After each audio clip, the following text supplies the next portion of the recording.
The spaceship descended slowly, its sleek silver surface glinting under the Earth's sunlight. Xylar, a young alien student from the distant planet Sintra, peered out of the small window with wide, curious eyes. This was their first time visiting another world, and they couldn't help but feel a mix of excitement and nervousness. Earth looked so different from Sintra. Its swirling blue oceans, sprawling green lands, and patches of white clouds fascinated Xylar. It was beautiful, yet strange. As the ship landed gently on a grassy field near a small American town, Xylar took a deep breath. Their mission was simple: spend 3 months on Earth as part of a cultural exchange program to learn about human history and society. Back home, everything was peaceful. Wars, violence, and hatred were concepts that didn't exist on Sintra. History lessons there focused on cooperation, exploration, and art. But Earth's reputation for conflict had reached even their distant galaxy. Still, Xylar wanted to see it for themselves. The hatch opened with a soft hiss, and Xylar stepped out cautiously. They wore a translator device around their neck, ensuring they could understand and communicate in English without trouble. Waiting for them were 3 humans: a man, a woman, and a teenage girl. The man introduced himself as Daniel Harper, the woman as Laura, and the girl as Mia. They all smiled warmly, though Xylar found human expressions hard to read at first. "Welcome to Earth," Daniel said, extending his hand. Xylar hesitated for a moment before shaking it awkwardly. Human customs were new to them, but they appreciated the effort. Laura noticed Xylar's hesitation and chuckled softly. "Don't worry, you'll get used to us," she said kindly. "We're here to help." Mia grinned and held up a sign that read, "Welcome, Xylar," in bold letters. Xylar tilted their head, puzzled by the gesture, but then realized it was meant to make them feel welcome. "Thank you," Xylar replied, their voice calm but tinged with uncertainty. The drive to the Harper house was quiet but comfortable. Xylar stared out the car window, taking in the sights of trees, houses, and roads bustling with vehicles. Everything moved so fast compared to life on Sintra. When they arrived, Laura showed Xylar to their room, a cozy space decorated with books, plants, and colorful posters. "This will be your room while you're here," Laura explained. "If you need anything, just let us know." Later that evening, the family gathered in the living room to talk. Daniel asked Xylar questions about Sintra, clearly intrigued by their advanced technology and peaceful way of life. In return, Xylar asked about Earth. "What is human history like?" they inquired innocently. Daniel and Laura exchanged a glance. "Well," Daniel began carefully, "it's complicated. Humans have done amazing things, but we've also made mistakes." Mia chimed in, "Yeah, we've had wars and stuff, but we've learned from them too." Xylar nodded thoughtfully, though the idea of war confused them. On Sintra, such conflicts were unimaginable. Still, they were eager to learn more. Little did they know, this curiosity would soon lead them down a path filled with both wonder and fear.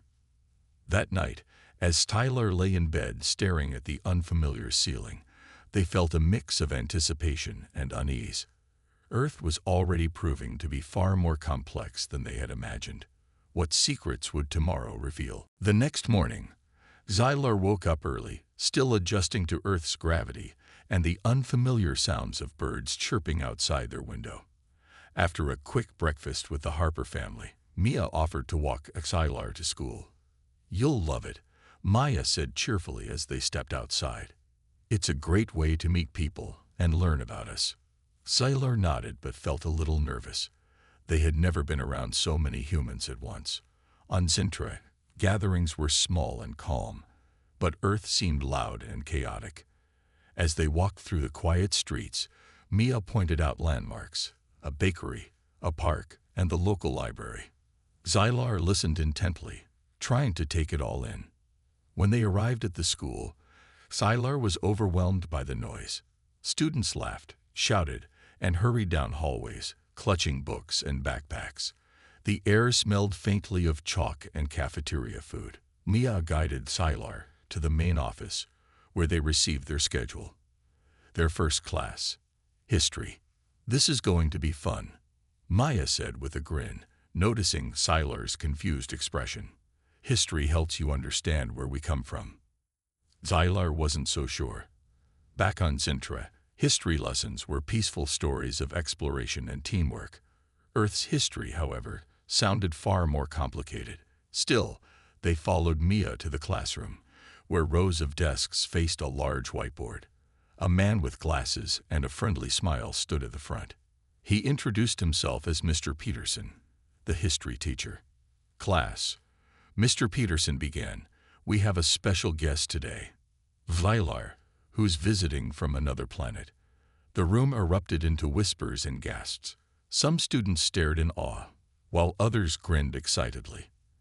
Zylar shifted uncomfortably under their gaze but tried to stay calm. Mr. Peterson started the lesson by writing "World Wars" on the board. "Today, we're talking about one of the darkest chapters in human history, the World Wars. These were global conflicts that caused millions of deaths and changed the world forever." Zylar froze, their eyes wide with shock. Millions of deaths, conflicts spanning entire planets. This was nothing like the cooperative tales they knew from home. As Mr. Peterson explained trench warfare, bombings, and battleships, Sylar's mind raced. How could humans do such things to each other? Mia noticed Sylar's discomfort and leaned over. "Don't worry," she whispered. "That was a long time ago. We've learned from our mistakes." But Sylar couldn't shake the feeling of unease. When the teacher showed pictures of soldiers in muddy trenches and cities reduced to rubble, Sylar's hands trembled slightly. Their advanced neural interface allowed them to simulate what they saw, making the images feel painfully real. For a moment, Sylar thought they might faint. After class, Maya led Sylar to the cafeteria for lunch. She tried to lighten the mood by introducing them to her friends. One boy named Jake asked Sylar if aliens fought wars too. Sylar hesitated before answering no. "We solve problems without hurting each other." Jake raised an eyebrow. "Must be nice," he muttered, half-jokingly. Later that afternoon, during a break between classes, Sylar sat alone on a bench near the football field. They stared at the ground, replaying the history lesson in their mind. It didn't make sense. Why would humans destroy each other when they had the ability to create art, music, and technology? Was this truly what defined their species? Mia found Sylar sitting quietly and joined them. "Hey," she said softly. "Are you okay?" Sylar looked up, their expression troubled. "I don't understand," they admitted. "Why do humans fight so much?" Mia sighed, unsure how to answer. "It's not easy to explain. Sometimes fear or greed gets in the way. But not everyone is like that. There are good people too, people who want to help and make things better." Sylar nodded slowly, though doubt lingered in their eyes.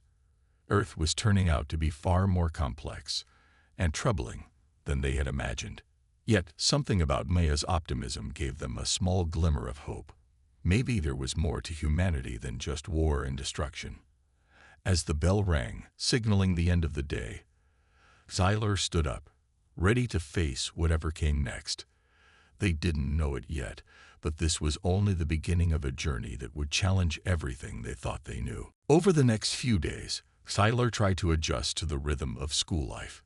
Each morning, they walked with Mia, who patiently explained human habits and customs. At lunch, Mia's friends would ask Sylar questions about Sintra, fascinated by their descriptions of floating cities and energy-based food. But despite these friendly interactions, Sylar couldn't shake the unease that had settled in their mind after the history lesson.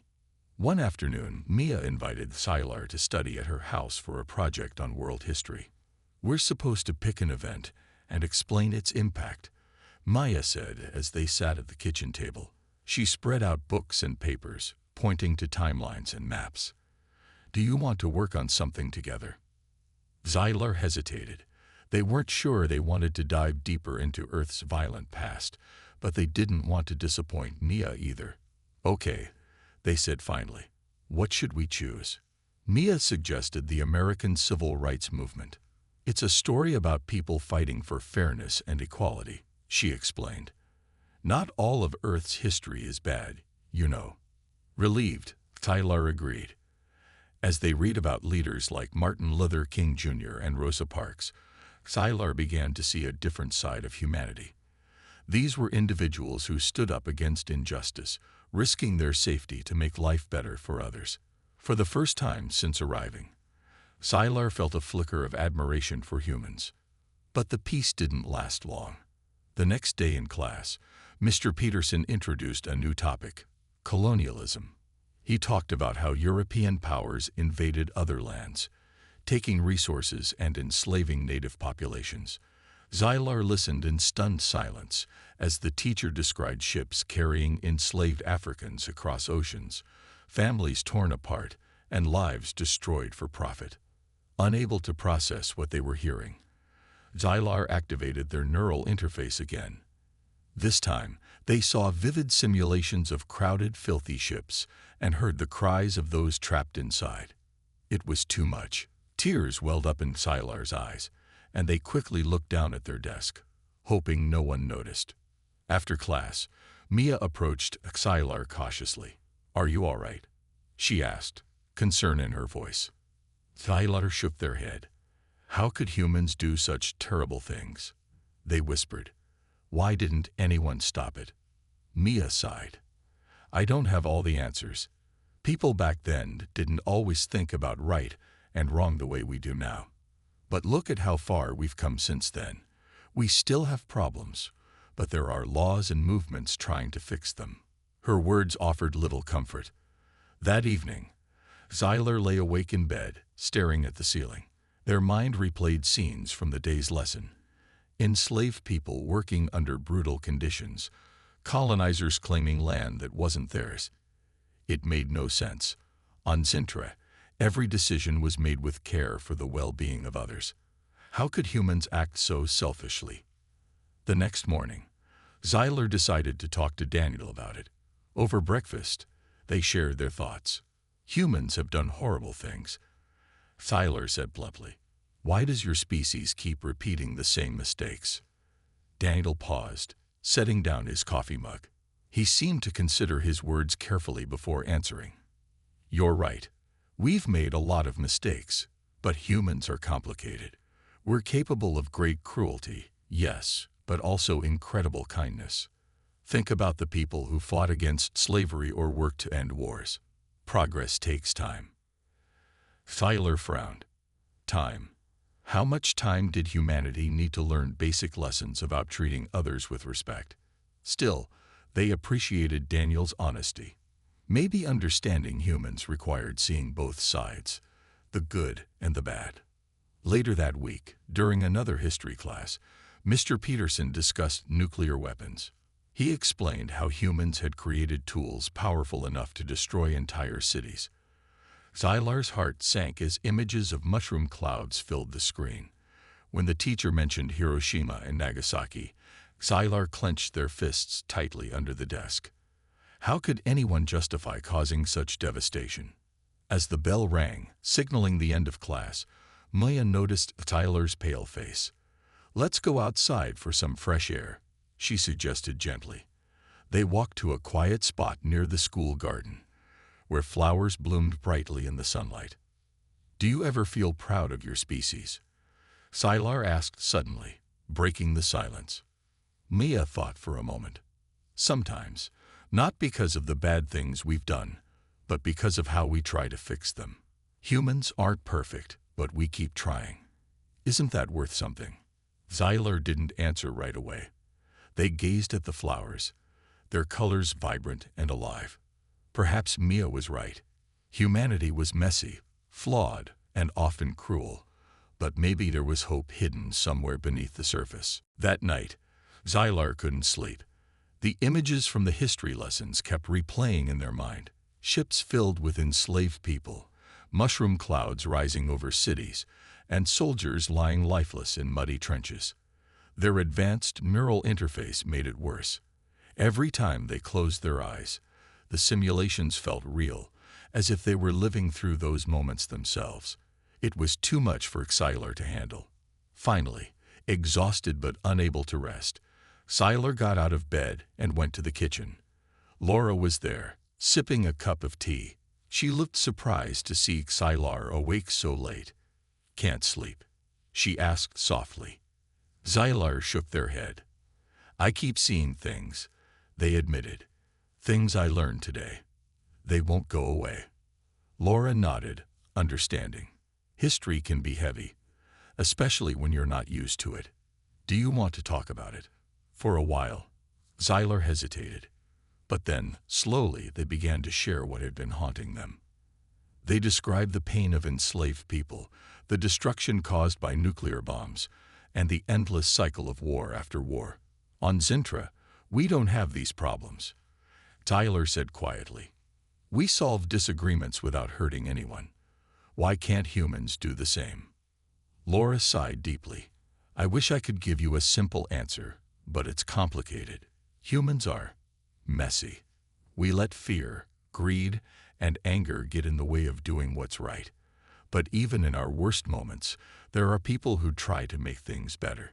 But why does it take so long?" Xylar asked, frustration creeping into their voice.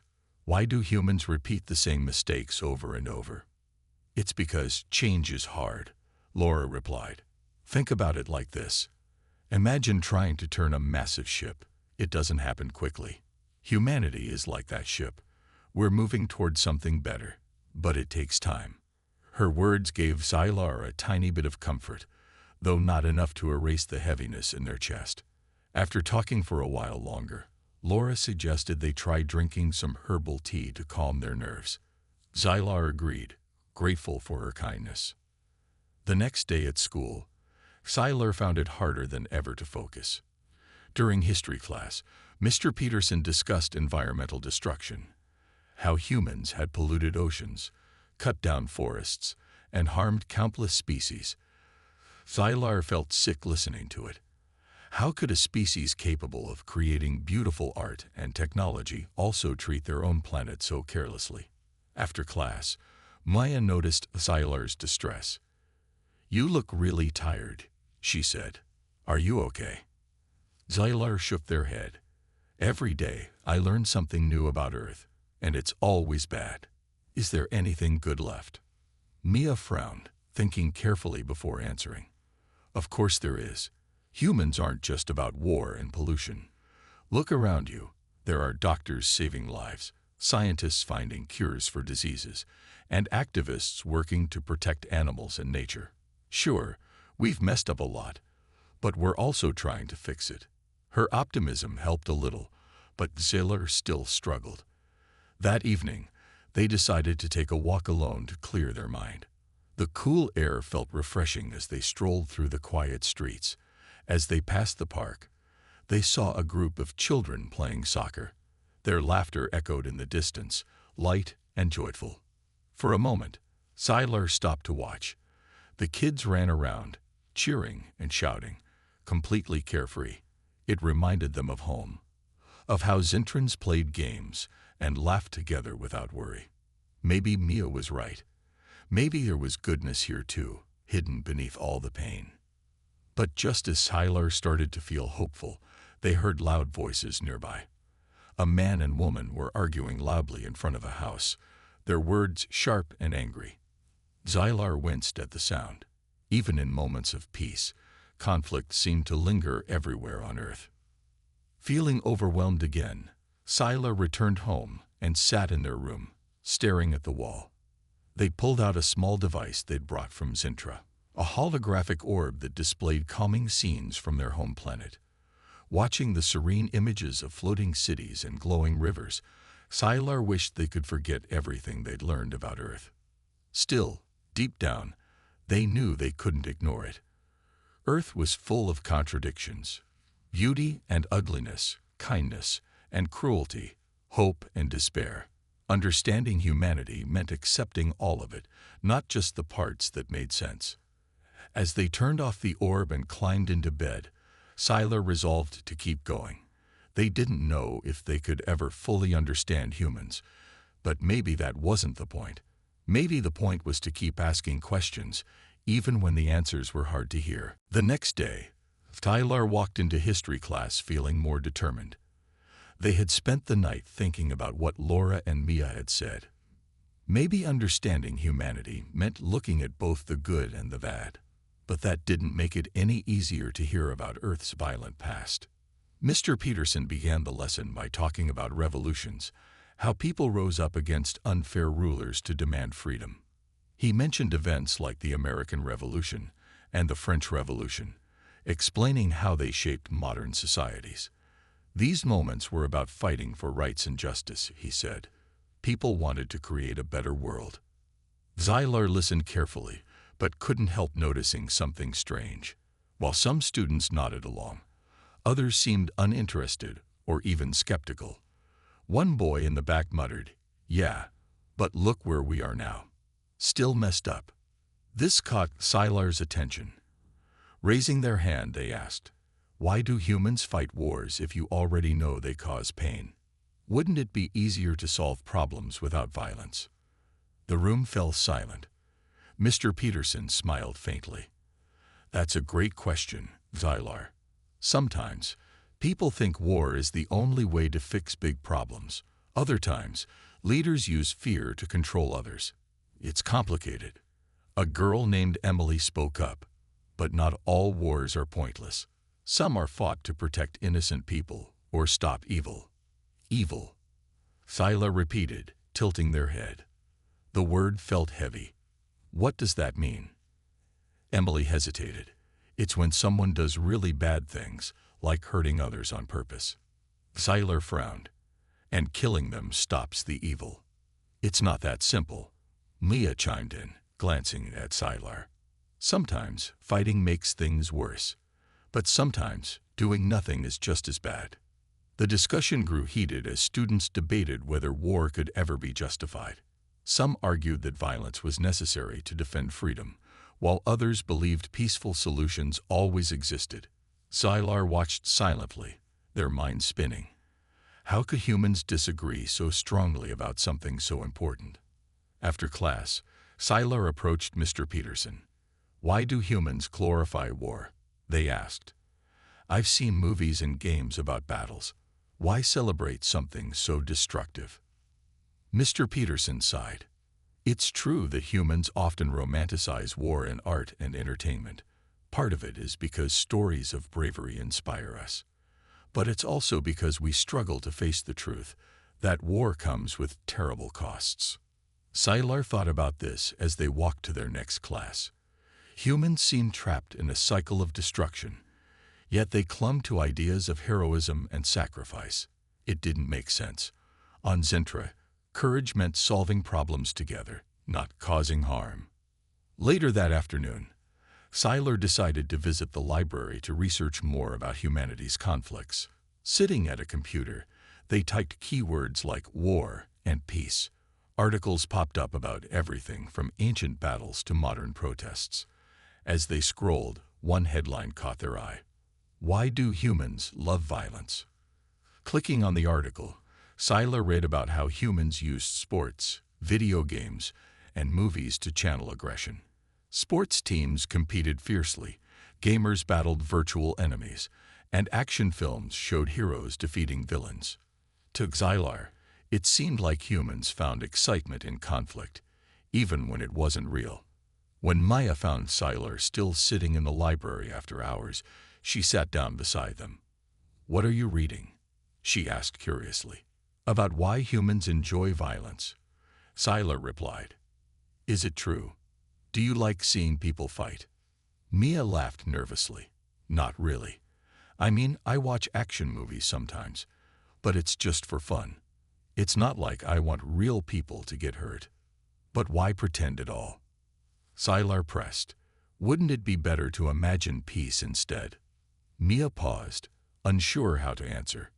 "Maybe, but humans aren't perfect. We have dark sides, and sometimes we express them in safe ways, like through games or movies. It's not ideal, but it's better than acting on those feelings in real life. Her explanation made Sylar think. Perhaps humans weren't celebrating violence itself, but finding ways to deal with it. Still, it felt wrong to them. On Zintra, creativity focused on beauty and harmony. Here, it seemed tied to chaos and struggle. As the sun set outside, Sylar closed the laptop and leaned back in their chair. They felt torn between two worlds, the peaceful simplicity of Zintra and the messy complexity of Earth. Understanding humanity was harder than they'd imagined. Every answer led to more questions, and every discovery brought new doubts. Walking home with Mia, Sylar stared at the horizon, where the sky turned shades of orange and pink. Despite everything, there was beauty here too. Maybe that was the key, not to focus solely on the darkness, but to search for the light within it. The next morning, Sylar woke up feeling restless. They had spent most of the night thinking about their conversation with Mia and everything they'd learned about Earth. The more they thought about it, the heavier their heart felt. How could a species capable of creating such beauty also cause so much pain? It was like two sides of the same coin, one bright, one dark, and Sylar didn't know how to reconcile them. At breakfast, Laura noticed Sylar's quiet mood. "You've been through a lot lately," she said gently. "Do you want to talk about it?" Sylar hesitated but eventually nodded. I don't understand humans," they admitted. "You have wars, pollution, and violence, but you also make art, help others, and dream big. How can both exist together?" Laura smiled softly. "That's what makes us human," she replied. "We're not perfect, but we're always trying to find balance. Sometimes we succeed, and sometimes we fail. But even in our failures, there's hope for something better." Her words stayed with Sylar as they walked to school with Mia. When they arrived, Maya suggested skipping history class for once and going somewhere quieter instead. "Let's go to the park," she said. "You need a break." Sylar agreed, grateful for the idea. At the park, they sat on a bench near a small pond. Ducks swam lazily across the water, and children played nearby, laughing and chasing each other. For the first time in days, Sylar felt a sense of calm. Mia leaned back, watching the clouds drift by. "So what's your favorite thing about Zintra?" she asked after a while. Sylar thought for a moment. "Peace," they answered simply. "We solve problems without hurting anyone. Everyone works together, and no one is left behind." "That sounds amazing," Maya said wistfully. "But humans aren't like that yet. We're still learning." Sylar looked at her. "Do you think you'll ever get there? To a place where war and hatred don't exist?" Mia shrugged. "Maybe someday, but it won't happen overnight. People have to choose kindness over anger, cooperation over competition. It's hard, but I believe it's possible." Her optimism made Sylar feel a little lighter. They glanced around the park again, taking in the simple joys. The sunlight filtering through the trees, the sound of birds chirping, and the smiles on the children's faces. Maybe this was what Mia meant when she talked about finding hope in small moments. Later that evening, Sylar decided to explore the town alone. They wandered into a small art gallery tucked between shops on Main Street. Inside, colorful paintings covered the walls. Landscapes, portraits, and abstract designs filled with emotion. One painting caught Sylar's eye, a vibrant depiction of Earth from space, glowing blue and green against a backdrop of stars. A woman standing nearby noticed Sylar admiring the piece. "It's beautiful, isn't it?" she said warmly. The artist wanted to show how special our planet is, even with all its flaws. Sylar nodded slowly. "Earth is complicated," they murmured, "but it's also unique." The woman smiled. "Exactly. Humans are messy, but we create beauty too. That's what keeps us going." As Sylar left the gallery, they carried those words with them. Back home, they sat in their room, pulling out their holographic orb again. This time, Instead of showing scenes from Zintra, they programmed it to display images of Earth, rolling mountains, vast oceans, bustling cities, and quiet forests. Each picture reminded them of the planet's contradictions, its capacity for destruction and its ability to inspire awe. For a long time, Xylar stared at the glowing orb, lost in thought. They realized that understanding humanity wasn't about choosing one side over the other. It was about seeing the whole picture. Yes, humans were flawed, but they were also resilient, creative, and full of potential. Before going to bed, Xylar wrote a short note in their journal. Humans are strange. They hurt each other, yet they heal. They destroy, yet they create. They fear, yet they hope. Maybe that's why they're worth knowing. As they turned off the light, Xylar felt a tiny spark of acceptance. Earth wasn't perfect, but neither was Zintra. Every world had its struggles. And maybe, just maybe, humanity's greatest strength wasn't in being flawless. It was in striving to become better. The following week, the school announced a field trip to a museum dedicated to World War II. Xylar wasn't sure they wanted to go. The thought of seeing more artifacts from humanity's darkest moments filled them with dread. But Mia encouraged them to come along. It'll help you understand us better, she said, and I'll be right there with you. Reluctantly, Xylar agreed. On the day of the trip, the students boarded a bus and traveled to the museum. When they arrived, Xylar felt their stomach tighten as they stepped inside. The exhibits were overwhelming. Rows of old photographs, uniforms stained with dirt, and letters written by soldiers to their families. Each item told a story of loss, fear, and sacrifice. As they moved through the museum, Xylar stopped in front of a display about concentration camps.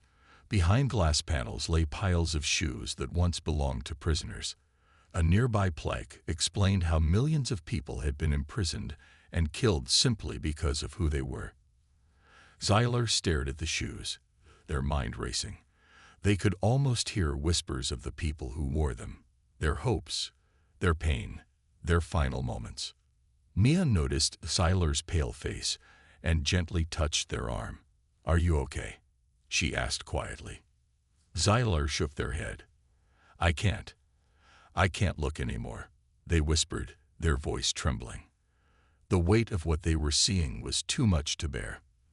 Their neural interface began simulating the scenes again, forcing them to relive the horrors. Tears welled up in their eyes as they turned away, unable to take another step. Mr. Peterson approached, concern etched on his face. "Xylar, do you need to sit down?" he asked. "No," Xylar replied quickly, shaking their head. "I need to leave." Without waiting for permission, Xylar hurried out of the museum. Once outside, they leaned against a wall, breathing deeply to steady themselves. The fresh air helped a little, but the images in their mind wouldn't fade. How could humans inflict so much suffering on each other?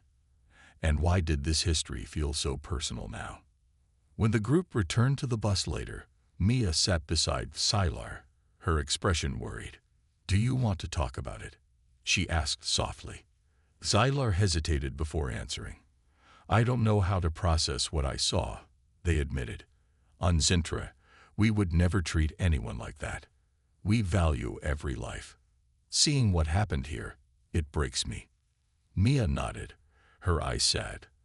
"I know it's hard to understand. Humans aren't always kind or fair, but we're trying to remember those mistakes so we don't repeat them. That's why places like this exist, to teach us. But remembering isn't enough," Xylar said firmly. "You have to change, really change." Mia didn't argue. She knew Xylar was right. Instead, she reached out and placed a hand on their shoulder. "Maybe we haven't changed enough yet, but some of us are working on it. People fight for justice, protect the environment, and stand up against hate. It's not perfect, but it's a start." That evening, back at the Harper house, Xylar retreated to their room, shutting the door behind them. They pulled out their journal and began writing furiously, pouring their thoughts onto the page. Words spilled out about the museum, the shoes, the tears, and the questions that wouldn't leave their mind. Writing helped a little, but it didn't erase the ache in their chest.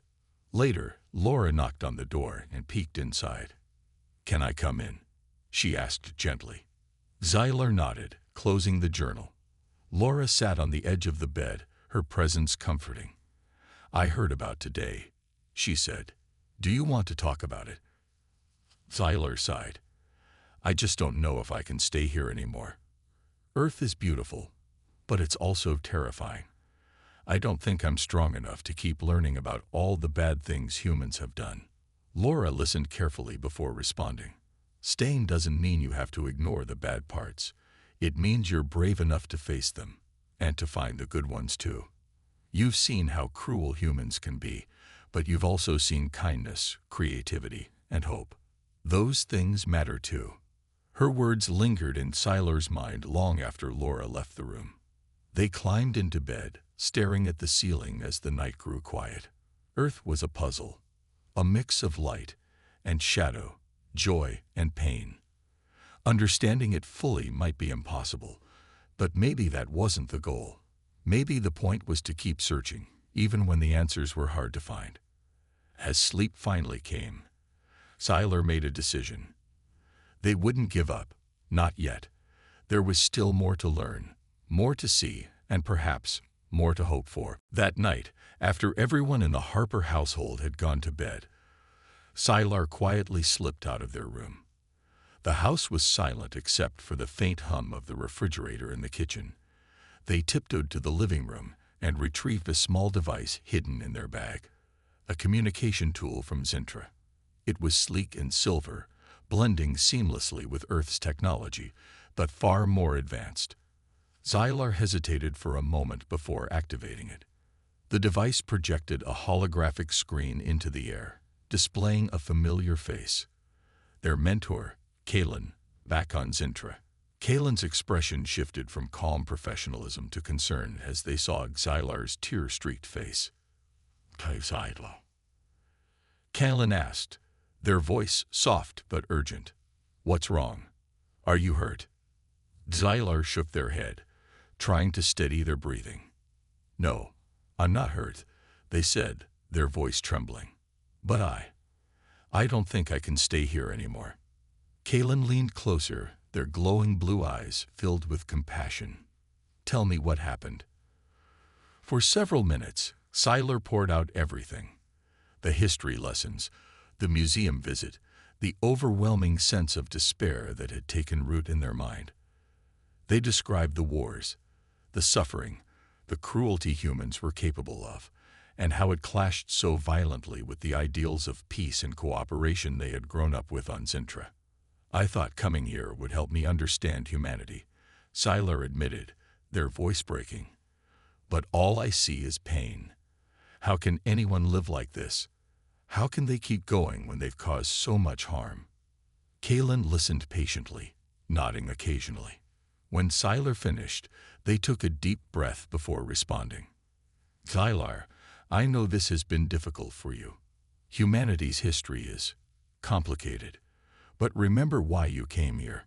You're not just here to witness their flaws. You're here to learn about their potential. But how can they have potential when they keep repeating the same mistakes?" Xylar asked, frustration creeping into their tone. "They destroy each other, their planet, and then act surprised when things fall apart." Kalen smiled faintly, because despite all of that, they keep trying. Humans are resilient. Even when they fail, they pick themselves up and try again. That's what makes them unique. Yes, they make terrible choices, but they also create beauty, solve problems, and dream of better futures.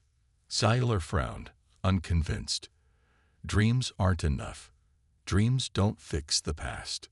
"No, they don't," Kalen agreed. "But dreams inspire action. Look at your own people. Zintrans didn't achieve peace overnight. We struggled too, long ago. The difference is that we learned from our mistakes. Humans are still learning, and it's messy. But abandoning them now won't help either of us." Xylar looked down, their hands clasped tightly together. "I feel so lost. they whispered. "I don't know if I can handle any more of this." "You don't have to do it alone," Kalen reassured them. "Talk to the Harpers.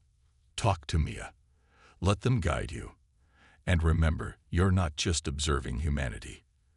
You're representing Zintra. If you leave now, what will you tell our people when you return? Will you only share the darkness, or will you show them the full picture?" The question lingered in the air, heavy and unanswerable. Xylar knew Kalen was right. Leaving wouldn't solve anything. It would only leave them feeling incomplete. Still, the thought of staying felt unbearable. "I'll try," Xylar said finally, their voice barely above a whisper. "But I don't know how much longer I can last." Kalen nodded. "Take it one day at a time. Focus on the small moments. The kindness, the laughter, the hope. Those things matter too. And if it becomes too much, contact me again. You're never truly alone." After ending the transmission, Tyler sat in silence, staring at the blank space where Kalen's image had been. Their mentor's words echoed in their mind, offering a fragile sense of comfort. Maybe they didn't have to carry everything on their own. Maybe focusing on the light instead of the darkness could help them find their way. As dawn began to break outside the window, Xylar stood up and returned to their room. They climbed back into bed, exhausted but slightly calmer. For now, they would stay. But the journey ahead still felt uncertain and daunting. The next morning, Xylar woke up feeling a little lighter, though the weight of their experiences still lingered. They decided to take Kalen's advice and focus on finding the good in humanity. After breakfast, Maya noticed a change in Xylar's demeanor and asked if they wanted to do something different today. "Sure," Xylar replied hesitantly. "What do you have in mind?" Mia grinned. "Let's visit some places that show the best of what humans can do. You've seen the bad stuff. Now it's time to see the good." Xylar nodded, intrigued but unsure what to expect. Together, they set out for the day. Their first stop was a hospital. As they walked through the halls, Xylar saw doctors and nurses rushing around, caring for patients with kindness and determination. In one room, a young child smiled weakly as a nurse handed them a stuffed animal. In another, a doctor explained treatment options to a worried family, offering reassurance and hope. "This is where people come when they're sick or hurt," Mia explained. "Doctors and nurses work hard to make them better. It's not perfect, but they save lives every day." Xylar watched silently, feeling a flicker of admiration. On Zintra, healing was done with advanced technology. But here, humans relied on skill, compassion, and teamwork. There was something deeply human about the way they cared for each other. Next, Mia took Xylar to a science lab at the local university. A group of researchers was working on renewable energy solutions, experimenting with solar panels and wind turbines. One scientist enthusiastically showed Xylar a prototype designed to clean plastic waste from oceans. "We're trying to fix the damage we've done to the planet," he said proudly. "It's a big challenge, but we're making progress." Xylar listened carefully, impressed by the dedication and creativity these humans showed. Even though Earth's history was full of mistakes, these people were actively working to create a better future. It gave Xylar a small sense of hope. Their final stop was an art gallery downtown. Inside, vibrant paintings, sculptures, and photographs filled the space. One piece caught Xylar's eye, a massive mural depicting people of all ages, races, and backgrounds holding hands in unity. The colors were bold and bright, radiating warmth and connection. "This artist wanted to remind us that we're all connected," Maya said, standing beside Xylar. "Even when things seem divided, there's always a thread that ties us together." Xylar stared at the mural, feeling a lump form in their throat. For the first time since arriving on Earth, they began to see glimpses of the beauty Mia had been talking about. Humanity wasn't just defined by its wars and suffering. It was also shaped by acts of kindness, innovation, and art. That evening, back at the Harper house, Tyler sat quietly in their room, reflecting on the day. They'd pulled out their journal and wrote about the hospital, the lab, and the art gallery. Each experience had shown them a side of humanity they hadn't fully understood before. These moments weren't enough to erase the pain of Earth's history, but they offered balance, a reminder that humans were capable of more than destruction. Laura knocked on the door later that night, bringing Sylar a cup of tea. "How was your day?" she asked gently. "It was different," Sylar replied, managing a small smile. "I saw things I didn't expect. Good things." Laura's face lit up. "I'm glad. Sometimes it's easy to forget how much beauty there is in the world, especially when we focus on the bad parts." Sylar nodded. "I think I needed to see both sides, the darkness and the light, to really understand."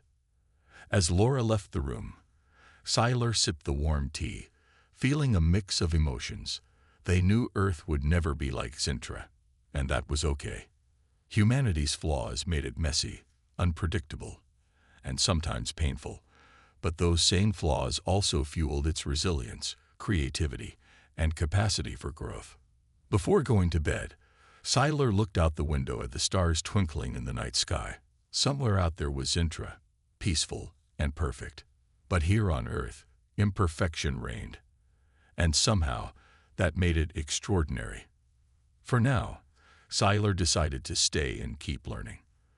The journey was far from over, but for the first time, they felt ready to face whatever came next. The day of Sylar's departure arrived sooner than anyone expected. Over the past weeks, they had seen both the best and worst of humanity, its cruelty and its kindness, its failures and its triumphs. Now, as they packed their belongings, Sylar felt a mix of emotions: sadness at leaving, gratitude for what they had learned, and uncertainty about how to share Earth's story with their people. A Harper family threw a small farewell party in the backyard. Daniel grilled burgers and hot dogs, while Laura set up a table with snacks and drinks. Mia hung colorful streamers between the trees and made a sign that read, "Goodbye, Sylar," in bold letters. Neighbors and classmates joined in, eager to say their goodbyes. As everyone gathered around, Daniel raised a glass.